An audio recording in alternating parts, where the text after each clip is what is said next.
Hello, hello, hello, everybody. Welcome back to the Chasing Growth podcast. Here is Matteo. And here's Sasha. And in this episode, we are talking about, do you have a strong and hard why? And I loved this conversation today because it was so deep and it was so honest. And we talked about and shared some ideas and our struggle with finding a why. Because having a strong why is so important. And you will find out, do you have one? Is it strong enough? And how you can create one by yourself. So enjoy this episode. Hello, Matteo, my friend. How are you today? Hey, Sasha. I'm amazing. I'm amazing. Thank you. How are you? Oh, I'm fine too. A little bit nervous again to coming back to our podcast and to our project, but also happy because today's topic is really a huge one and it's really an important one because it's the driving force of everything. So it's talking about what is your why?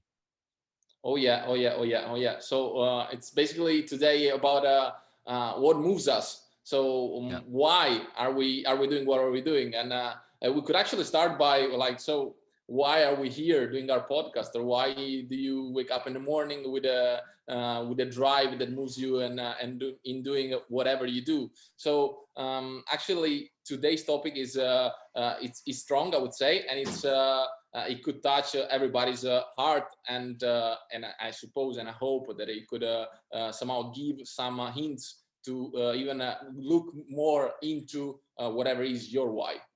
Yeah, and the cool thing is we are working in with a company together, and I found it very interesting when I was researching about this topic that it's so interesting because we offer people so amazing opportunities, and the interesting part is it's so easy to get into it, and not everybody is successful with this.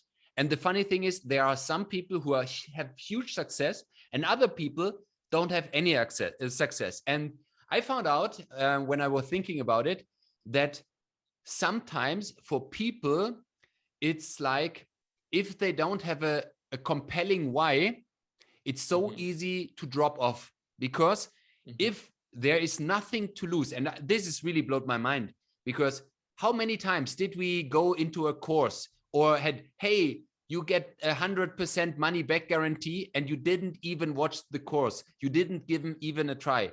And I found out the problem with this kind of offers is always that you have nothing to lose. And this brought me to the thing is, is my why strong enough?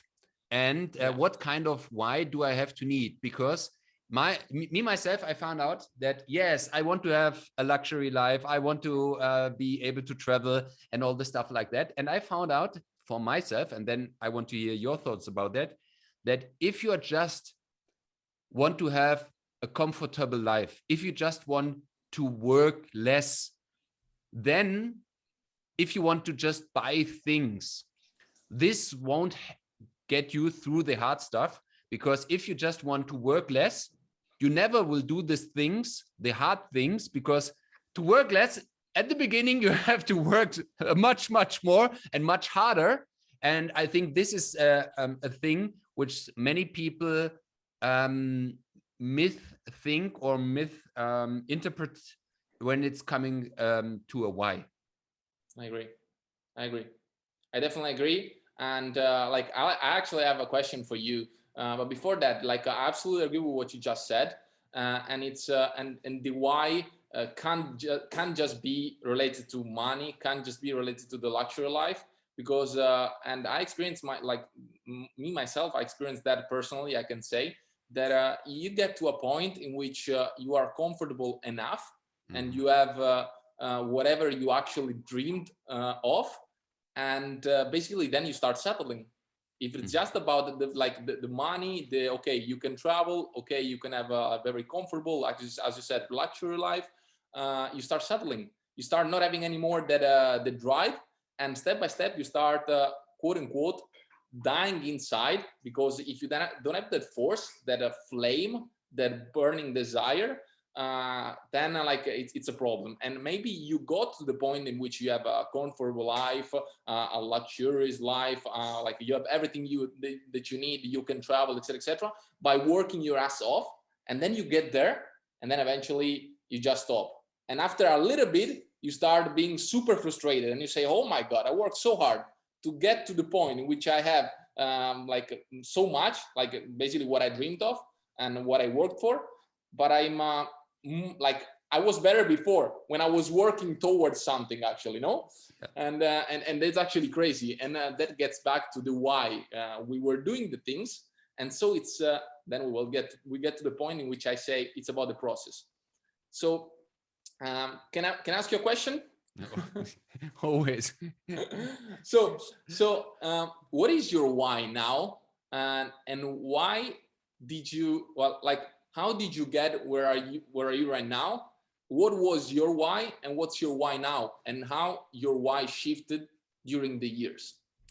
Sorry that like it's a lot of questions in at the time, but like try to connect that, because I would love to understand that. That would be a very important point for me to take inspiration from you. So actually, I would say sometimes I would love to have a harder why, because to be very honest on myself, and I really found two interesting situations where it makes it 100% clear for me. But of course, I know my why. If I look, it's not out of my situation, so that I said, oh, we always had not enough money and I wanted to have that. No, I would say the problem was that I had parents who already tried to give me everything they can and make my life as easy as it was. So there I would say I didn't have a very hard childhood, so that there out of this comes my drive. But if I look at my values, there I find my drive, and one big value is freedom and freedom of choice. So I don't like that somebody tell me what to do or work for someone else who is saying when and how I have to do things. So this is a little bit like a thing that I didn't like that. So just from the beginning in my work life, I was so clear that I don't want to be employed. I want to be self-employed, to have this freedom to travel, freedom to decide whenever, whatever I want to do. So this is really one thing that keeps me going. And the interesting thing is I was self-employed. I was working as a consultant in fitness and health industry, and it was good. But on the one other hand, just being self-employed, it doesn't make you free, because it's just always on you. And then I take a decision, and suddenly the universe kicked me into a bad situation, because they kicked me out of my old job, and suddenly I was without any money. I lost around 80-90% of my income, while having expenses still, because I was in Switzerland, so it was expensive. And the interesting thing is, when there's only one direction, and when you with the back on the wall, and there's just going this way, this helps me so much of not overthinking the stuff. And this now it comes some really crazy stuff. And the more and more I get comfortable, the lower gets my drive. And I, for myself, and this is really hard, sometimes wish for myself to have a harder situation to get back the drive, and to be and maybe it's I should just go to a doctor. But there were sometimes I was thinking about, what if I would have some illness would cause me to have some urgency? Or another thing was what if I would have a child now, or my girlfriend would have be pregnant now, and immediately if I go into this situation, I feel so much fucking drive when everything would be depend on me, instead of just be myself and okay, I'm fine. Do I need a better car? would be nice, but I can live without it. So maybe this is strange, but what is your why, and what is your thought about that? Yeah, so like what you said is super important, because like then basically you would feel the urge to do more, to just to be more, even just to make to be example for eventually somebody else. And there's actually a why that a kind of why which is super strong, you know, like the second like the third person reason, right? But there is something, and we were speaking about it the other day, like there is something that you can't actually quote unquote produce. It's not something that can come, like the why most of the times, like that's perfect, like that would be, I think that it's the strongest why when you do something for somebody else, right? For out of love, out of the joy of donating yourself. But at the same time, it's not something you can control. If you don't have the kid, like, okay, yeah, you can say, okay, I can quote unquote produce that, I can do that, but it's not that straightforward. You have to have like it's a process, like, you know, like it's a choice of a few people, of the different people and stuff.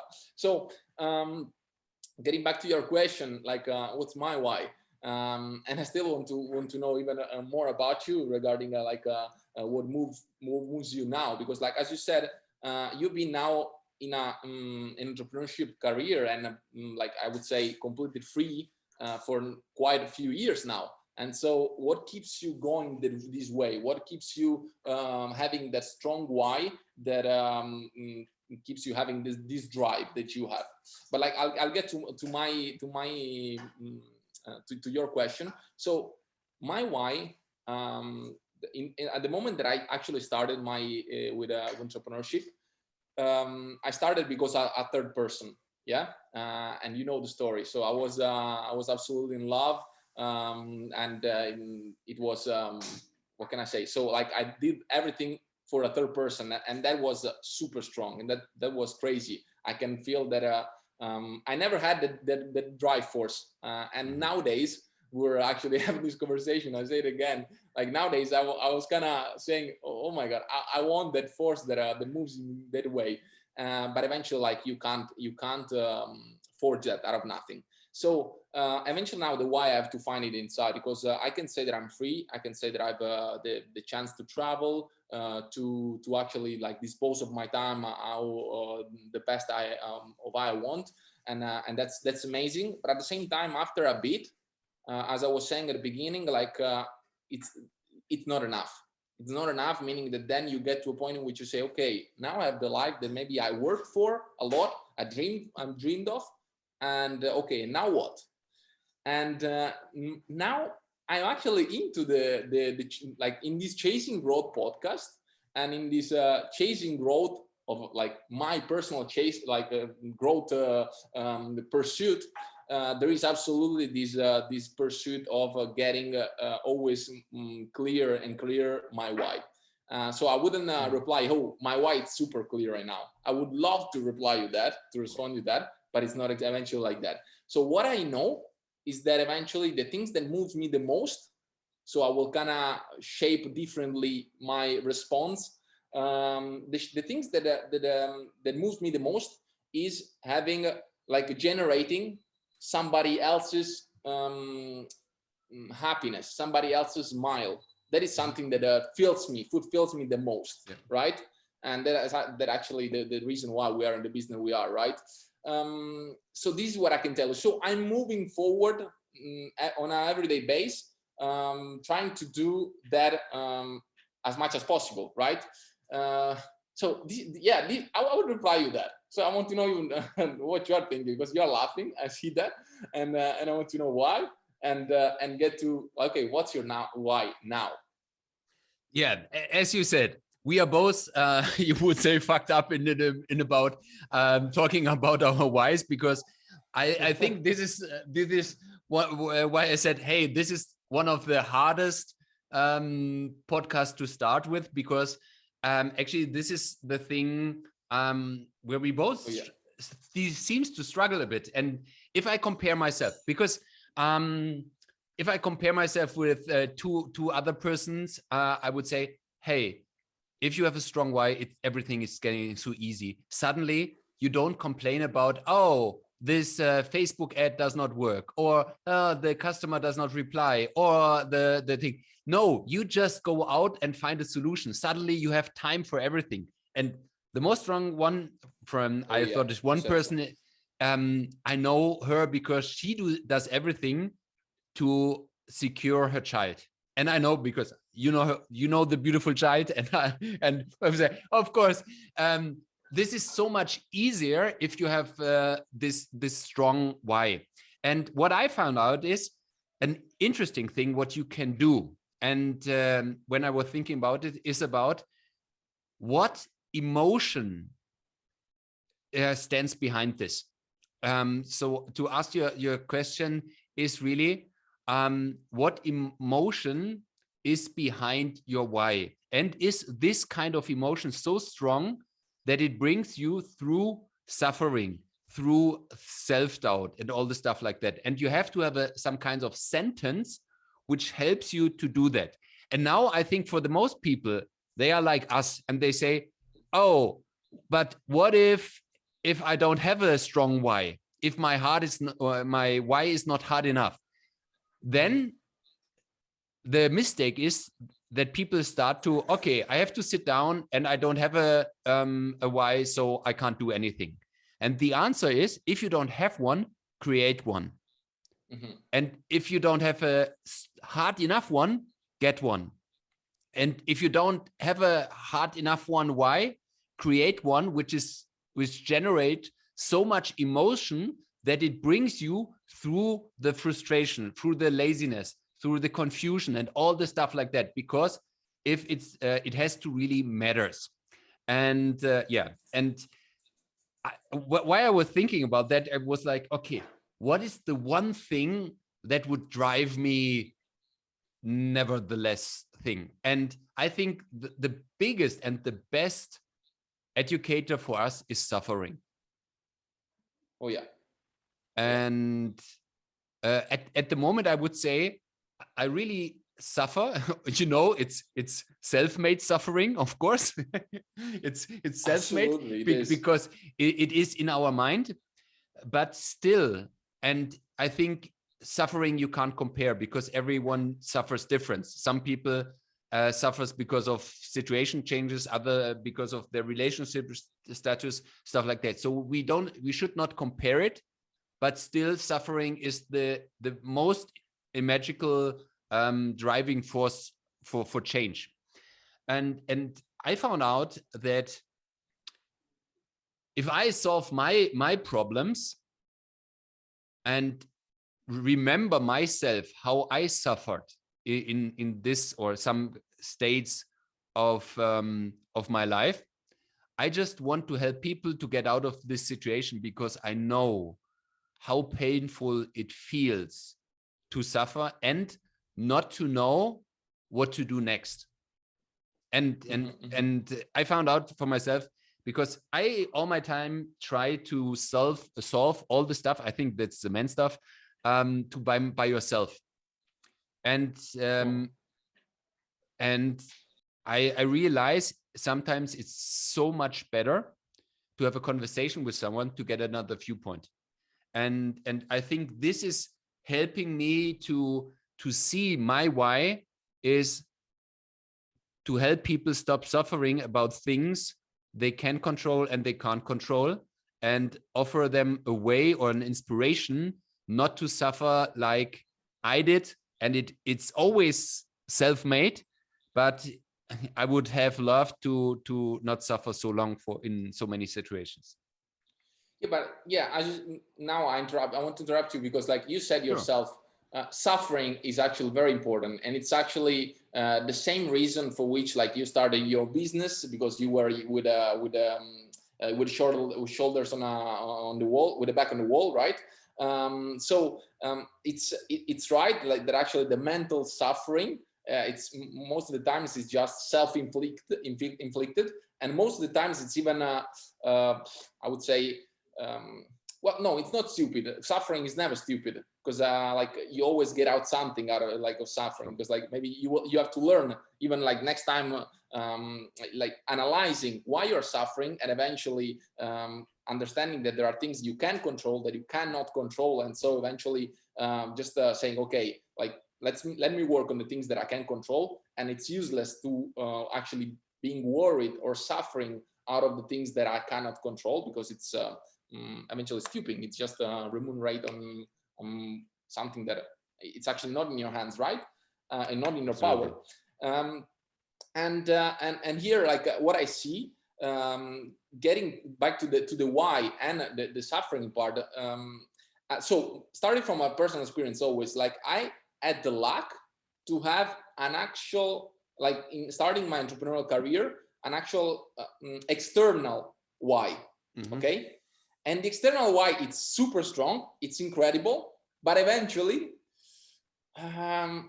even that one is not controllable.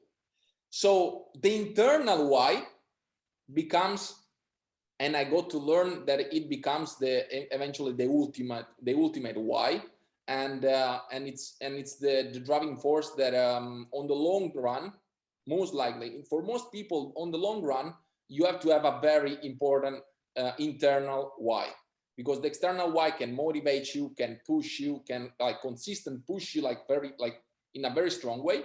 But then what if that love comes, like, because for example, me myself, I'm talking about, I was in love with a lady, right? So like, and then eventually like the love story ended, and so now what now? So like my wife eventually faded right away from one day to another, and so my pursuit of success, it's somehow stopped because my wife like from one day to another switched completely. No, like I have to find my internal why, and that's a struggle, and that's a sufferance that should even lead you to an important growth.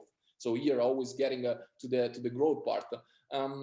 So for example, and I think this is absolutely a process. So like me myself, and I think like you are, like we are in the process of getting to understand always more what is our why, and with a very, as you said, with a very clear and strong why, but it has to be well, I see, maybe like you will tell me that you think that I'm wrong or something, but like I see that the internal why is the ultimate one. Once you get to understand that you, like your internal why,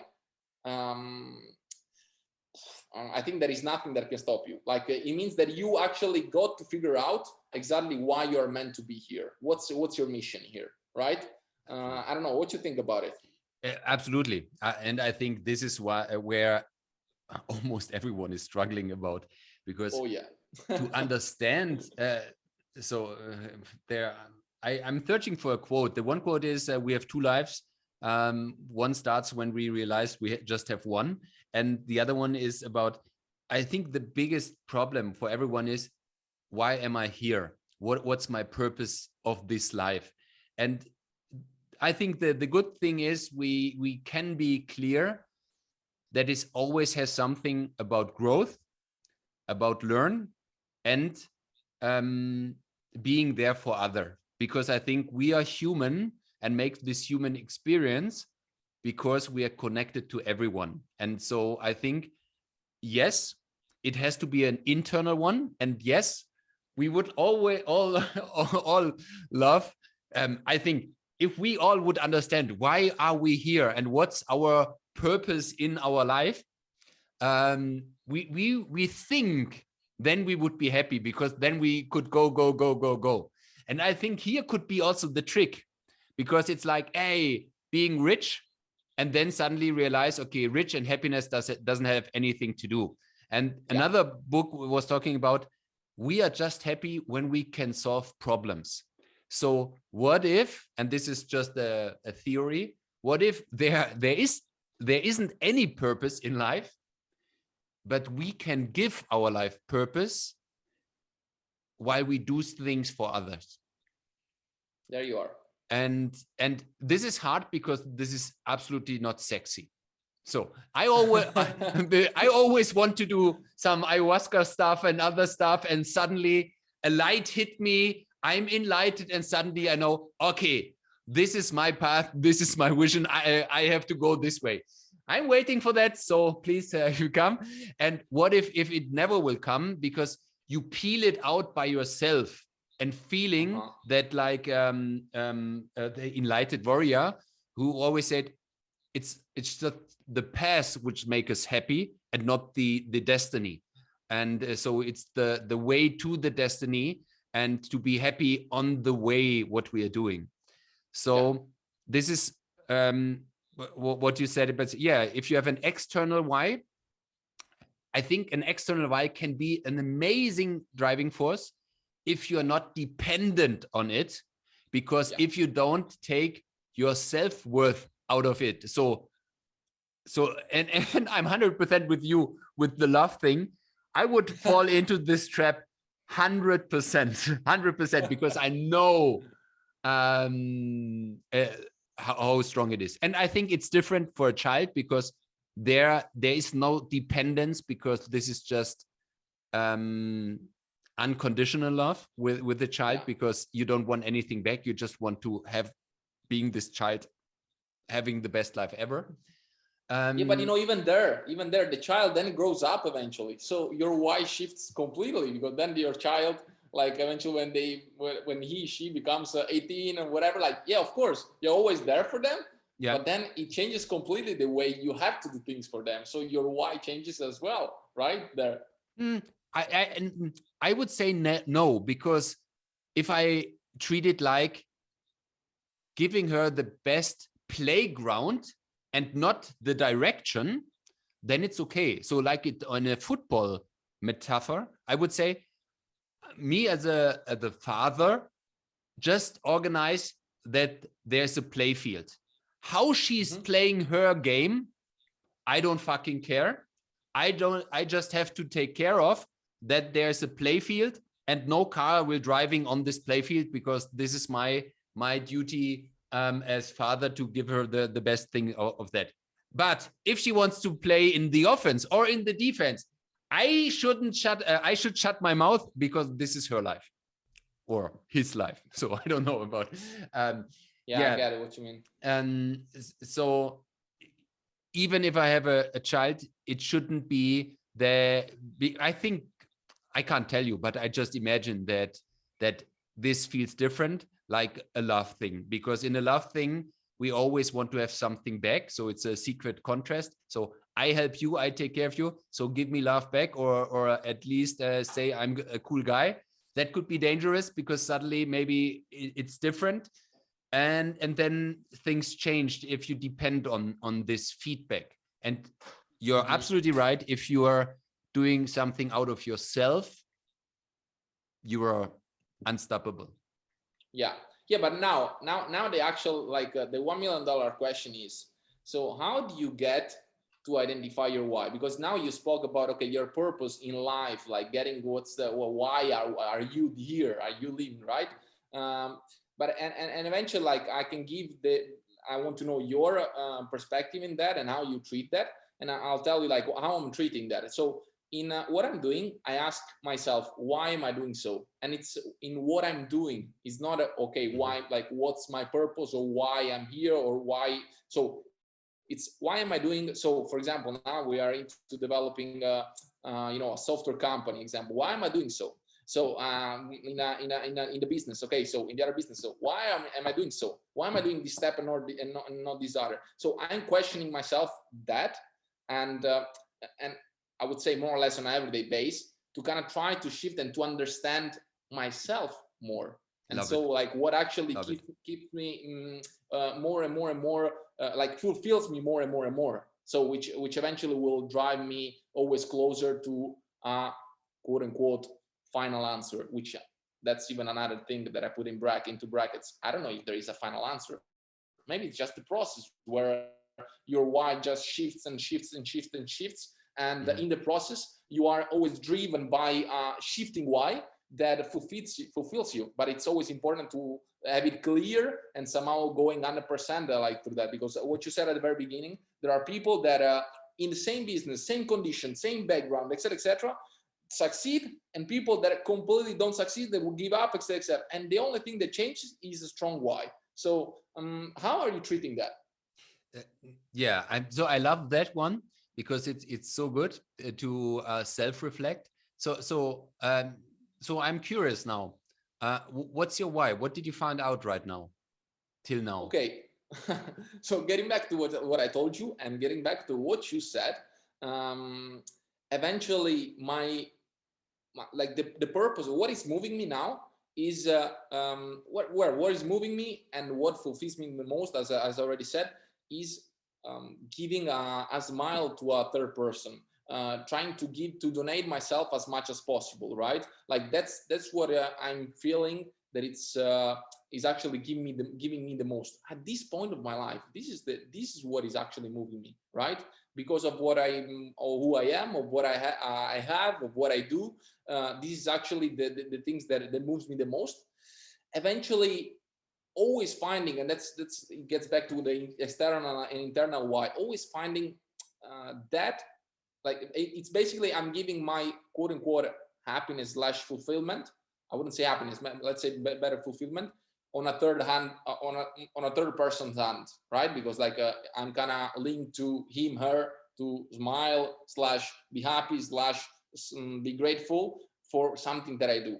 So eventually I'm questioning myself in these days, is that right? Like is that what I should actually find fulfillment just and only maybe in that? So like I'm gonna answering with a self-reflecting question that I'm making. I don't know if that somehow responds to your question for good. Yep.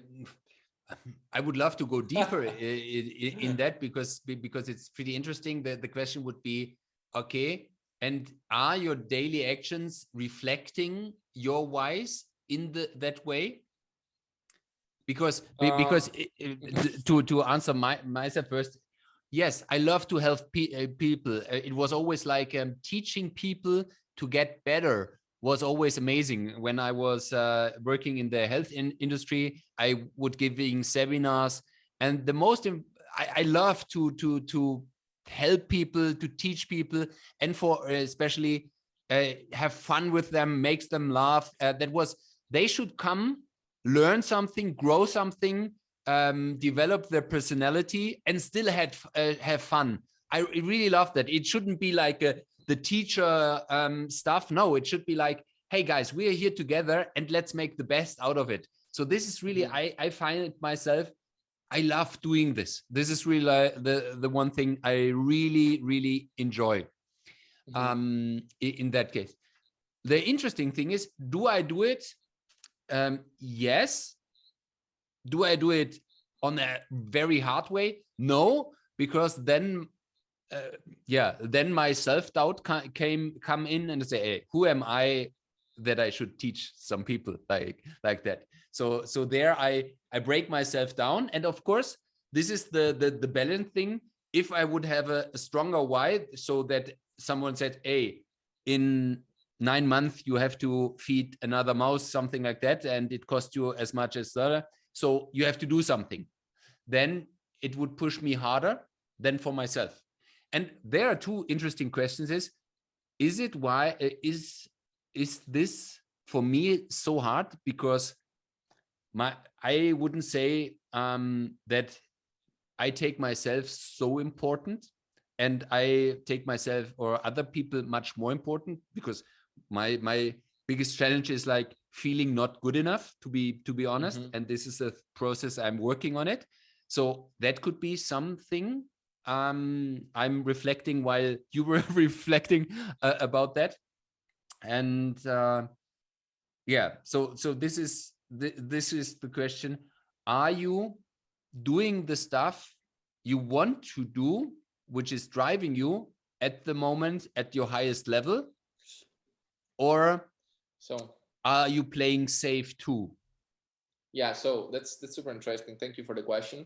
And first of all, I want to just comment like what you said previously. So the imposter syndrome that you show that you have, or that you think that you have, that you want to have, yeah, it's Yes. I think that it's the first repellent to success.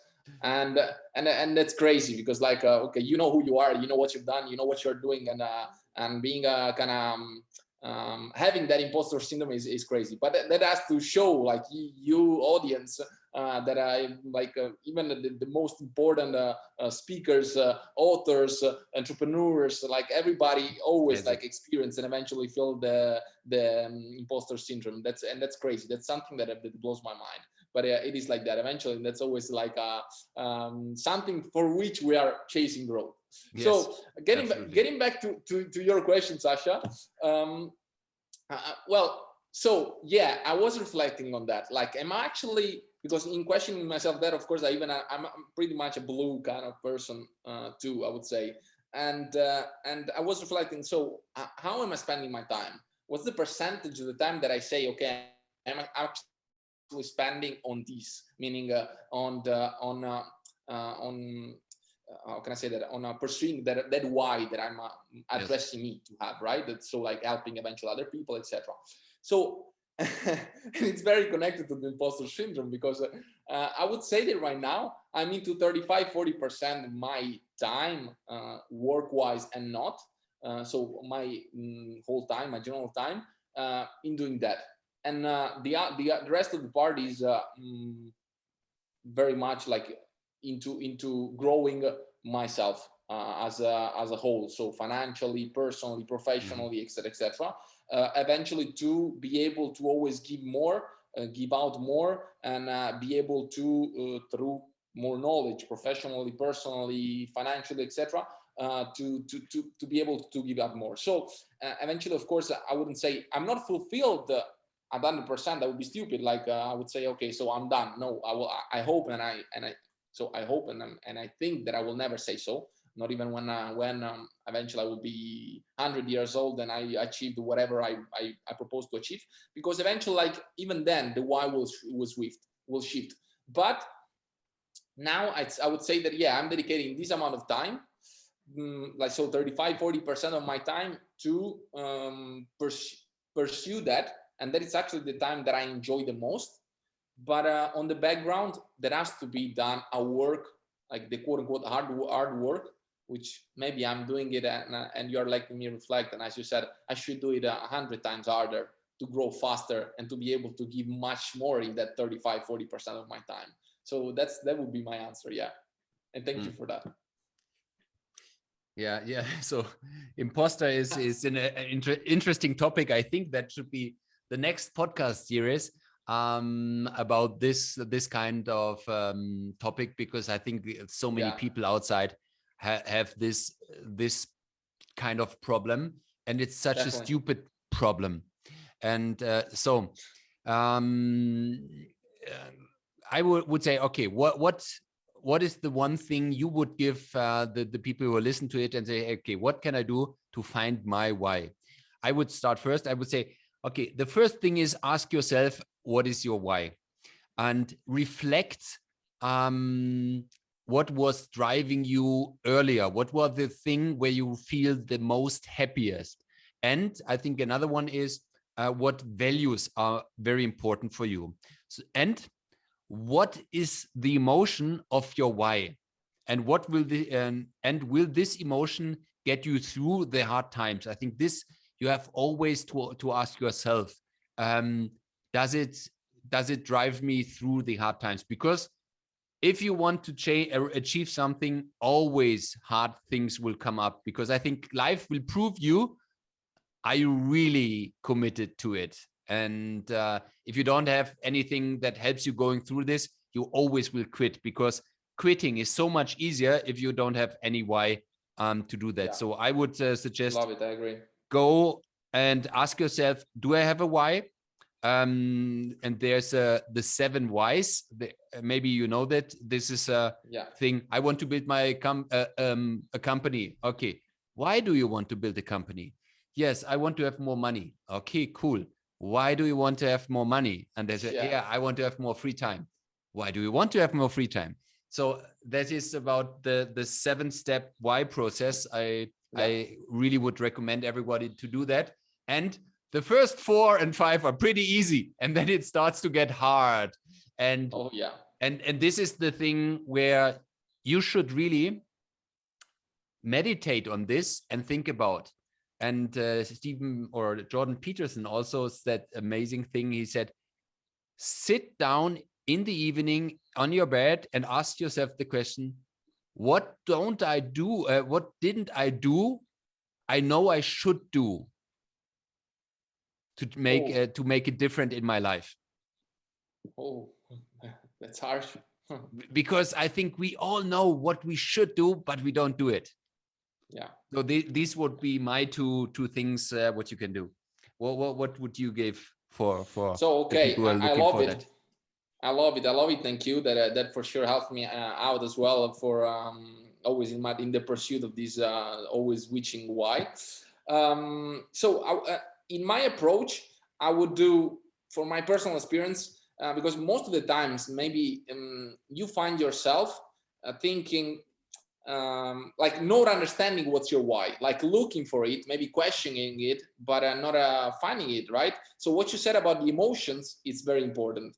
What I would do as the very first thing, if you find yourself in such a situation, so like I want to analyze and identify my why, but like I'm not managing to. The first thing that I would do is, okay, like starting from the action that I'm actually doing on everyday basis and saying, okay, this one brings me like fulfillment. This one I have to do it a yes or yes because otherwise I can't eat. This one like it's what I would do like on everyday basis, but it's just having fun. So maybe so analyzing what you are doing on an everyday basis, and from there understanding what fulfills you the most and in what area of your life, right? Like even if it is just personally, professionally, like financially, etc., etc. And from there understand, okay, why am I doing this? Why am I doing this? Why am I doing that? Right? So, and from these answers, you already have somehow a background of data, okay, to like that you can analyze. Okay, so now I understand that I do this and this and that for these reasons. Eventually work out of these reasons, even with the 7 layers why, the exercise that you just said, which is very difficult. So it's not just the first why, okay, like what to do in my life, build a huge company, I want to build Apple, I want to build Facebook, I want to impact the whole world or whatever. And then you get, as you said, to the fifth why. I would say fourth, fifth why, it starts being super difficult. So eventually doing such a thing with starting with the actions that you are doing, not just an end goal. So that is something that helped me out analyzing, and maybe I'm just at the fifth why yet in some of my actions. So I have to get for sure deeper. But that is like an approach that helped me for sure. And after that, analyze the emotions that comes out of that why, as you said. That's super important, because it's always like that. No, it's why that like the emotions comes just right before the why. No, it's like for me, like if you have to see like an arrow, let's say a stairs, right? Like at the very beginning there is the why, then that generates emotions, that generates motion, so eventually actions, that generates results, right? And then gets back to from results to why. So basically what I'm doing is getting back to the circle, right? Like from the actions that we are doing to trying to understand the why, then eventually the emotions, and then eventually back again. Okay, so understanding eventually the why am I doing like from the results, why am I having these results, so what are the emotions that comes out, and again the action, and back again like that, right? So that is the how I would approach it. That's my way of approaching it, and I'm trying to always find out my why eventually right now. Yeah, I love it. I love it. That's amazing. And why I was oh my God, you touched a point which is also very interesting, but we have to put it in another podcast, because if you reflect yourself, why are you doing things? Sometimes it could be you're doing things because you're conditioned of others. So because hey, people think you have to do that, and so this is why you do it. But I think this is you opened up yeah. We just I said shit. But this is good, and this is why I think this is how our idea of this podcast came up, because we are talking about our situation, how we handle things, and then the next things come up, this come up. So this is why I love it so much. So I really enjoyed this episode with you. It was amazing. Thank you very much, Matteo. Thank you, Sasha. I Always. will hardly go on my why even much deeper, and will write and do it every day to get further, and just look behind my actions, why I doing the things, and maybe sometimes why I don't do the things. It would be also another thing. Hey, where did I lose so much time, and why didn't I do anything? So I think one of this will be one of the next podcasts. So yeah, that's crazy actually. Like the fact that we could generate a topic after a topic after a topic, but I see that like the research, the pursuit of our why is that important. So thank you for this conversation. Thank you for always your input and your inspiration, Sasha. I loved it. I enjoyed it. So, and I hope that you guys over there like enjoyed it too.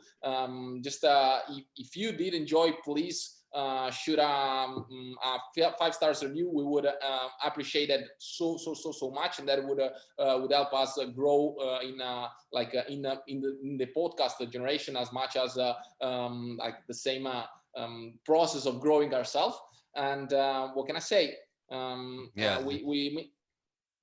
Thank you, you too, Matteo, and thank you for the listeners. And if you hear this and it resonates with you, or you know somebody who should hear this, send this to this person, because we want to give out this information to help as much people as we can in our journey to inspire other people to do the same. Because I think we both want to see more people happy, want to have more people fulfilled, because I think this makes this place just a better place. So thank you very much, Matteo. Thank you. And see you next week. See you next week, guys.